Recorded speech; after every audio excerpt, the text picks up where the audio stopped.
vì chụp ở đây đi, mình chụp cái hình ảnh ở đây đi.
Oui, le traducteur.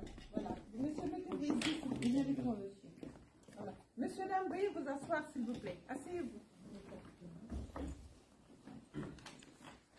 Bonjour à tous, je suis Pierrick Paris, adjoint à la maire du 12e arrondissement, et au nom de la maire du 12e arrondissement, Emmanuel Pierre-Marie, et au nom de toute l'équipe municipale, je vous souhaite la bienvenue dans ce qu'il est convenu d'appeler la maison commune. Alors, ce mariage, comme dans toutes les mairies, il se déroule sous l'œil vigilant et bienveillant de Marianne, qui quelquefois est à droite, à gauche de la salle, à l'entrée, à la sortie. Là, je ne sais pas pourquoi, ils ont choisi de la placer dans le dos de l'élu. Alors, je dis vigilant parce que je sens son regard peser sur ma nuque et me rappeler à mes devoirs républicains, et puis surtout bienveillant à votre égard et à l'égard de l'union que nous célébrons aujourd'hui. Marianne, qui est évidemment le symbole de notre devise républicaine, liberté, égalité, fraternité, la liberté de créer la famille qui vous ressemble et dans laquelle vous vous sentirez bien, l'égalité des droits et des devoirs au sein du couple et devant la République, mais j'y reviendrai, et puis la fraternité de cette réunion, la fraternité des origines, parce que vous savez que Paris est toujours le creuset de toutes les rencontres ou de tous les croisements de chemins. Et quand on est élu parisien et qu'on célèbre des mariages, on marie des gens venus d'horizons très divers. J'ai marié Tokyo avec Rabat, j'ai marié New York avec Minsk, j'ai marié la Sicile et la Moselle, etc. etc. Et aujourd'hui, je marie donc le Vietnam et le Vietnam. Donc les chemins ont peut-être eu moins de mal à se croiser. Puisque vous êtes tous les deux nés dans ce beau pays, vous, Kang Han à Hanoï, et vous, Titui, et là, j'avais dit que je ne le ferais pas, mais je vais me lancer, vous êtes né à Tan Nhiet Hien Tai Bac Kiong. Et désormais, les chemins ont fait que vous vous retrouvez aujourd'hui dans le 12e et que vous habitez 108 rue Picpus depuis longtemps? Depuis longtemps. Donc j'espère que vous avez l'intention d'y rester, que le 12e vous plaît, qu'on travaille bien, enfin que l'équipe municipale travaille bien pour rendre cet arrondissement agréable à vivre. Alors, Et vous êtes désormais donc l'un professeur de langue et l'autre traductrice. Vous êtes professeur de quelle langue? De vietnamien, évidemment, à l'université. Hein, donc. Alors, ce mariage civil, ce mariage républicain, tel que nous le célébrons aujourd'hui, il a une histoire.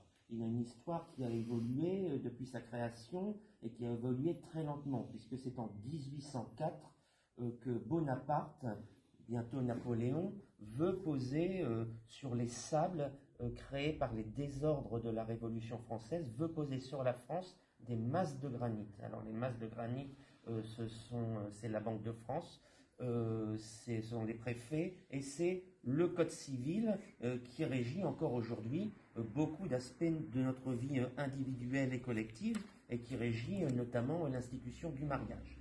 Mais depuis 1804, tout cela a heureusement évolué, puisqu'à l'époque, il fallait de l'ordre. Et pour qu'il y ait de l'ordre, il fallait qu'il y ait un chef, évidemment, et le chef ne pouvait être que l'homme de la maison. Et donc la femme, l'épouse, est alors considérée comme mineure, elle n'a aucune capacité juridique, et elle est totalement soumise, je cite, à la puissance maritale. Et il faut attendre 134 ans, 134 longues années, 1938, pour que cette puissance maritale soit définitivement abolie, mais pas la puissance paternelle. Seul le père de famille garde autorité sur les enfants, et il faut attendre 1970, et en fonction de l'âge qu'on a, c'était soit hier, soit avant-hier, mais c'était il n'y a pas si longtemps que ça, il faut attendre 1970 pour que cette autorité paternelle soit remplacée par l'autorité parentale, et pour que désormais plus aucun des deux époux n'ait de voix prépondérante au sein du couple.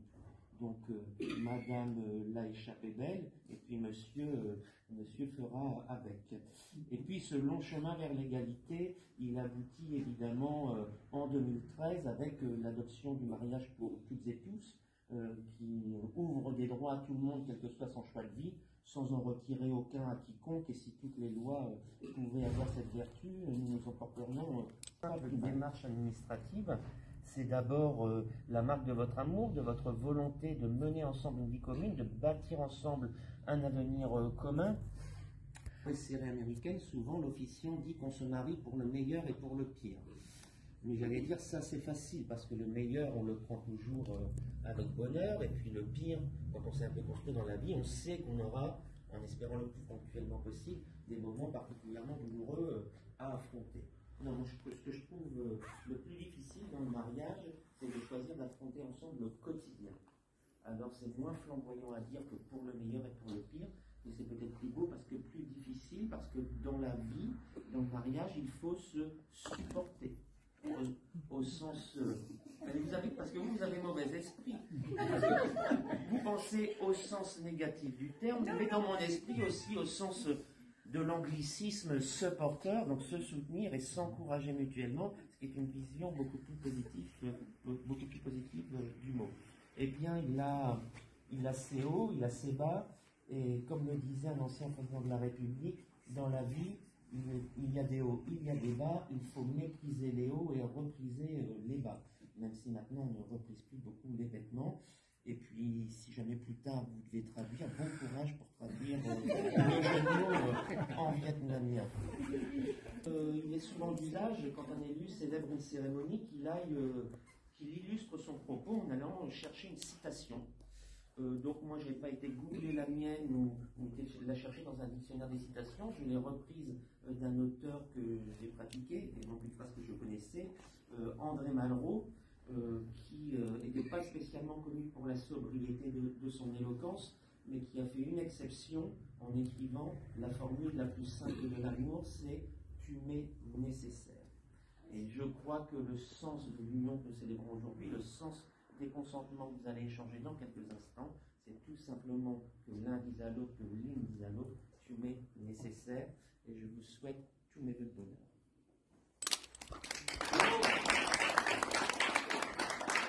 Alors ça, c'était la partie facultative de la cérémonie.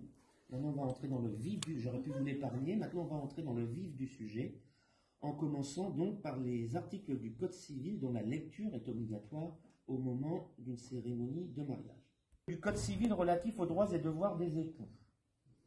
Vợ chồng có nhiệm vụ tôn trọng, chung thủy cứu giúp và tương trợ nhau.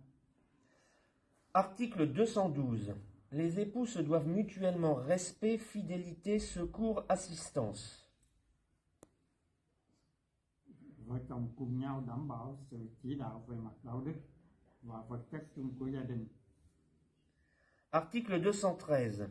Les époux assurent ensemble la direction morale et matérielle de la famille, ils pourvoient à l'éducation des enfants et préparent leur avenir.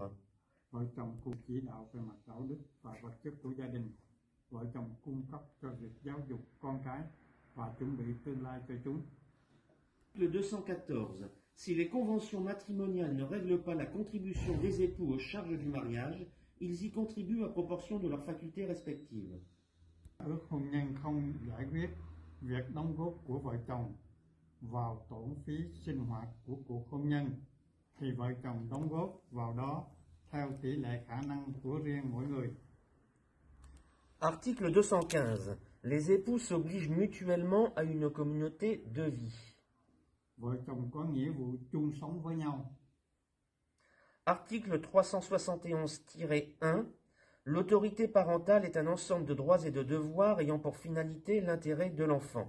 Ou l'émancipation de l'enfant pour le protéger dans sa sécurité, sa santé et sa moralité, pour assurer son éducation et permettre son développement dans le respect dû à sa personne.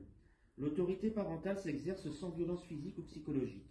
Les parents associent l'enfant aux décisions qui le concernent selon son âge et son degré de maturité. Quyền là một tập hợp các quyền và nghĩa vụ có mục đích cuối cùng là lợi ích của đứa con. Từ cha mẹ cho đến khi đứa con trưởng thành hoặc được giải phóng nhằm bảo vệ trẻ an toàn, sức khỏe, tôn trọng phải có đối với bản thân trẻ. Quyền hành cha mẹ được thực thi không có bạo hành thể xác hoặc tâm lý. Cha mẹ kết hợp đứa con với các quyết định liên quan đến con tùy theo độ tuổi và độ chín chắn của trẻ. A-t-il été fait un contrat de mariage? Les futurs époux, veuillez vous lever s'il vous plaît pour les consentements. Donc on prononce les, c'est ça? Alors, toujours par souci d'égalité, je prends l'ordre alphabétique et donc ça tombe sur vous. Les Kang-an. Consentez-vous à prendre pour épouse Tran Thi Thuy, ici présente? Oui. Tran Thi Thuy, consentez-vous à prendre pour époux les Kang-an, ici présents? Oui. Au nom de la loi, nous déclarons que Kang-an Lé et Thi Thuy Tran sont unis par le mariage. Toutes mes félicitations. Bravo. Et je crois qu'on a un échange d'alliances. Oui, assez avec monsieur.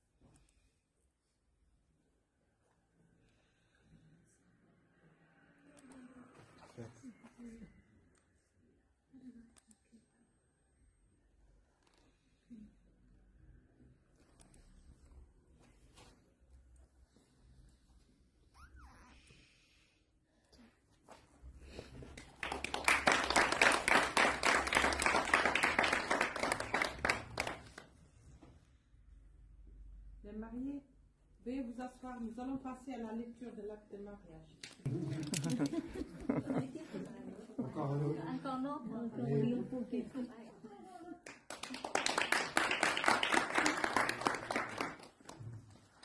Bonjour à toutes et à tous. Le 9 février 2023, devant nous, ont comparu publiquement à la maison commune M. Lê Quang Han, né le 27 novembre 1983 à Hanoï au Vietnam. Profession, professeur de langue, domicilié au 108 rue de Picpus, Paris 12e arrondissement. Et Madame Tran Thi Thuy, née le 4 octobre 1993 à Tan Hiep Vien, Tê Bach, Giang au Vietnam. Profession traductrice, domiciliée au 108 rue Picpus, Paris 12e arrondissement. Sur notre interpellation, les époux ont déclaré qu'un contrat de mariage a été reçu le 7 février 2023 par maître Michel Jorda, notaire à Paris. Ils ont déclaré l'un après l'autre vouloir se prendre pour époux et nous avons prononcé au nom de la loi qu'ils sont unis par le mariage. D'où acte en présence des parties et des témoins qui, lecture faite, est invité à lire l'acte ont signé avec nous. Les mariés, veuillez passer à la signature, s'il vous plaît. Alors, monsieur, madame. Alors, on commence par monsieur ou par madame? Madame. Très bien. Alors, madame, vous allez signer ici et signer ici. Et je vous laisse prendre les photos. Chacun votre tour. Voilà, madame ici et ensuite ici.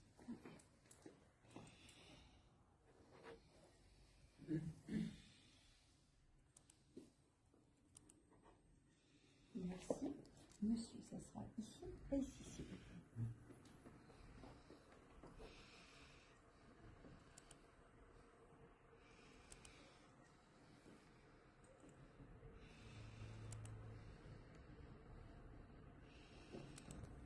Merci. Merci. Je vais appeler les témoins, s'il vous plaît. Alors, Madame Titoui Nga Ndouye. Madame. Alors, vous allez venir signer ici et ici, s'il vous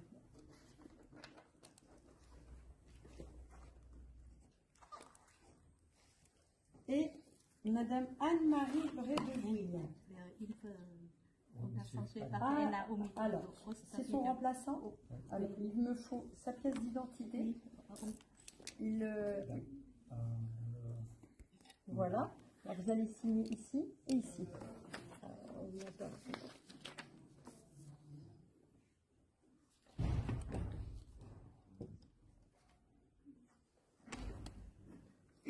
Merci beaucoup.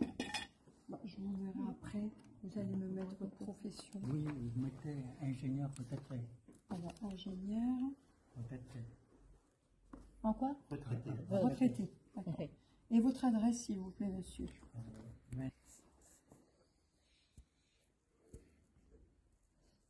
Ou laquelle des deux dans le couple est le plus ordonné? Lequel des deux range le mieux les affaires?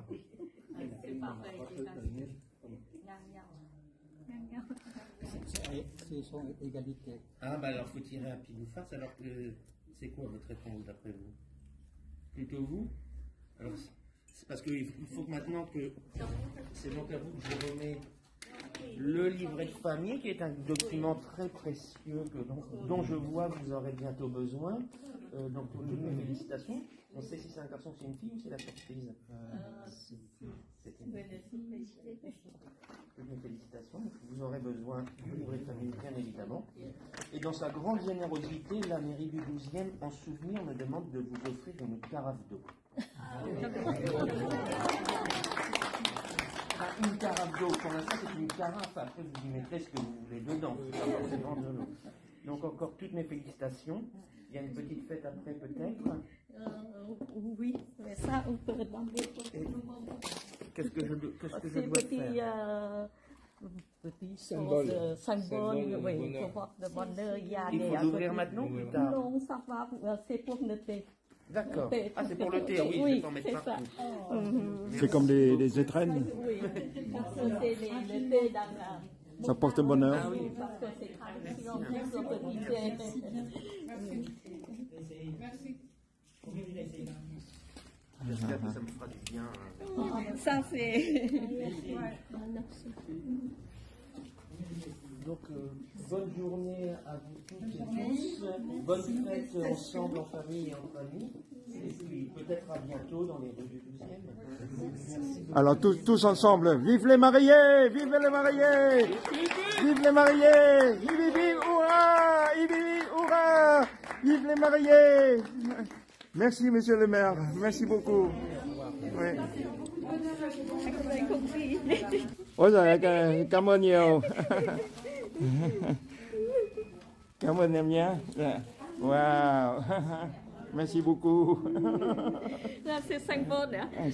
Symbolique. Oui, oui, oui.